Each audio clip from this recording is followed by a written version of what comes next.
നമ്മൾ മനസ്സിലാക്കണം, ഒരസുഖം വരുമ്പോ അള്ളാഹ് ദേഷ്യപ്പെട്ടത് കൊണ്ട് അയാൾക്ക് ക്യാൻസർ വന്നത്, അങ്ങനൊന്നും പറയല്ലേ. അതൊന്നും അല്ല ഇതിന്റെ ഉത്തരം.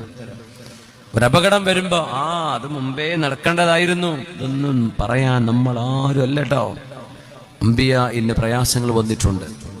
അള്ളാഹ്ക്ക് തീരുമാനിക്കാൻ കഴിയൂ. നിങ്ങൾ തെറ്റ് ചെയ്തിട്ടുണ്ടെങ്കിൽ ആ തെറ്റിന് അള്ളാഹു കഫാറത്തായി നാളെ ഖബറിലോ നാളെ മഹ്ശറയിലോ അദാബ് കിട്ടാതിരിക്കാൻ ദുന്യാവെന്ന് അള്ളാഹു ശിക്ഷ കൊടുക്കും. എന്തുകൊണ്ട്? ഉമ്മത്തി ഉമ്മത്തും മർഹൂമ ലാ യുഅദ്ദിബുഹ അല്ലാഹു മർറതൈൻ. എന്റെ ഉമ്മത്തികൾ റഹ്മത്ത് ചെയ്യപ്പെട്ട ഉമ്മത്തികളാ. അവര് ചെയ്ത തെറ്റിന് ദുന്യാവിലൊരു പരീക്ഷണം അവർക്ക് വന്നാൽ നാളെ ആ തെറ്റിന് അള്ളാഹു അവിടെ ശിക്ഷിക്കൂല. നോക്കണം, നമ്മളെന്താ പറയാ? അങ്ങനെ കിട്ടേണ്ടത് തന്നെ. അങ്ങനെയൊന്നും പറയരുത് കേട്ടോ. ആർക്ക് രോഗം വരുന്നത് ശത്രുവിനാണെങ്കിൽ പോലും ഒരുപക്ഷെ അയാൾ ചെയ്ത തെറ്റുകളൊക്കെ അള്ളാഹു പുറത്തു കൊടുക്കുകയും നമ്മൾ വലിയ അഹങ്കാരം കൊണ്ട് വലിയ ആളാന്ന് വിചാരിച്ച് നടന്നതിന്റെ പേരിൽ നമ്മളോട് അള്ളാഹു കോപിച്ചിരിക്കുകയുമാണെങ്കിൽ നമ്മൾ പരാജയപ്പെടും, അവര് രക്ഷപ്പെടുന്നതാണ്. പുണ്യനിബിതങ്ങൾ പറഞ്ഞു, ഒരാൾക്കും സംഭവിച്ച മുസീബത്ത് നീ കണ്ടുകൊണ്ട് സന്തോഷിക്കരുത്. ഇമ്മ അൻ യുആഫിയഹുല്ലാഹ് വയബ്തലീക്. ഒരാൾ ഒരു തെറ്റ് സംഭവിച്ചു എന്ന് വിചാരിക്കാൻ, മദ്യപിച്ചു, അല്ലെങ്കിൽ വ്യഭിചരിച്ചു, അല്ലെങ്കിൽ ഏതെങ്കിലും ഒരു തെമ്മാടിത്തരത്തിൽ ചെന്നുപോയി പെട്ടു, ഒരു റോങ് ഗ്യാങ്ങിന്റെ ഉള്ളിൽ പെട്ടു, അവൻ അങ്ങ് നശിച്ചു എന്ന് വിചാരിക്കുക. ലാ തുദ്ഹിരി ശമാത. അത് കണ്ടുകൊണ്ട് നീ സന്തോഷിക്കരുത്.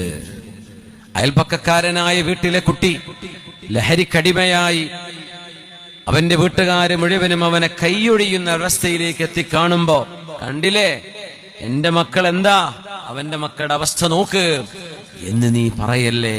പുണ്യനിബിതങ്ങൾ പറയാ, ഇമ്മ അൻ യുആഫിയഹുല്ലാഹ്. ആ കുട്ടിക്ക് അല്ലാഹു ശിഫ കൊടുക്കും, ആ വീട്ടുകാർക്ക് അല്ലാഹു ആശ്വാസം കൊടുക്കും. ആ വീട്ടുകാരനെ കുട്ടിക്കുണ്ടായ ഏതു പ്രയാസം കണ്ടുകൊണ്ടാണോ നീ സന്തോഷിച്ചിരുന്നത്, ആ പ്രയാസം നിന്റെ വീടിന്റെ ഉള്ളിലേക്ക് കൊണ്ടുവരാൻ അള്ളാഹുവിന് കഴിയും എന്ന് നിങ്ങൾ മനസ്സിലാക്കണം. ആര് പറഞ്ഞു? നമ്മുടെ ഹബീബ് റസൂലുള്ളാഹി സ്വല്ലല്ലാഹു അലൈഹി വസല്ലം. ഇത് അറിവുകളിൽ നമ്മൾ അറിയേണ്ട വലിയൊരു അറിവാണ്. നമ്മൾ അറിയാതെ പോകരുത്. നമ്മൾ ആരുടെ പരാജയം കണ്ടുകൊണ്ട് സന്തോഷിക്കരുത്. ആ മനുഷ്യൻ വിജയിച്ചു മുന്നേറുകയും ഈ സന്തോഷിച്ച് കൈയടിച്ച നിങ്ങൾക്ക് ആ പരീക്ഷണം അല്ലാഹു തിരിച്ചു തന്നുകൊണ്ട് പരീക്ഷിക്കുകയും ചെയ്യുമെന്ന് പറഞ്ഞത് നമ്മുടെ ഹബീബാണ് സ്വല്ലല്ലാഹു അലൈഹി വസല്ലം. അതുകൊണ്ട് പരീക്ഷണങ്ങൾ വരുമ്പോഴേ നമ്മൾ പറയേണ്ടത് എന്താ? അല്ലാഹുവേ, നീ നിന്റെ ദേഷ്യം കൊണ്ട് എനിക്ക് അസുഖം തന്നതാവരുത് റബ്ബേ. പരീക്ഷണമായിക്കോട്ടെ. അമ്പിയാക്കളൊക്കെ പരീക്ഷിക്കപ്പെട്ടില്ലയോ? അയ്യൂബ് നബി അലൈഹിസ്സലാം പരീക്ഷിക്കപ്പെട്ടില്ലേ? മുസ്തഫ നബി തങ്ങൾ പരീക്ഷിക്കപ്പെട്ടില്ല. അമ്പിയാക്കളിൽ ഏറ്റവും കൂടുതൽ പരീക്ഷണം അനുഭവിച്ച നബി നമ്മുടെ റസൂലാണ് സ്വല്ലല്ലാഹു അലൈഹി വസല്ലം. നമ്മുടെ റസൂലിനോളം പ്രയാസം അനുഭവിച്ച ഒരു നബിയും കഴിഞ്ഞു പോയിട്ടില്ല. ഫൽ അംസലു ഫൽ അംസൽ.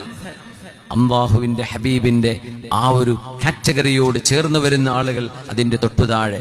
അങ്ങനെ പിറകോട്ട് ഏറ്റവും മുമ്പിൽ പ്രയാസം കൂടുതൽ അനുഭവിച്ചതാരാ? നമ്മുടെ ഹബീബാണ് സ്വല്ലല്ലാഹു അലൈഹി വസല്ലം. നമ്മൾ പറയാൻ പറ്റുമോ ആ പ്രയാസം അനുഭവിച്ചത് കുരുത്തക്കേടുണ്ടെന്ന് പറയാൻ പറ്റുമോ?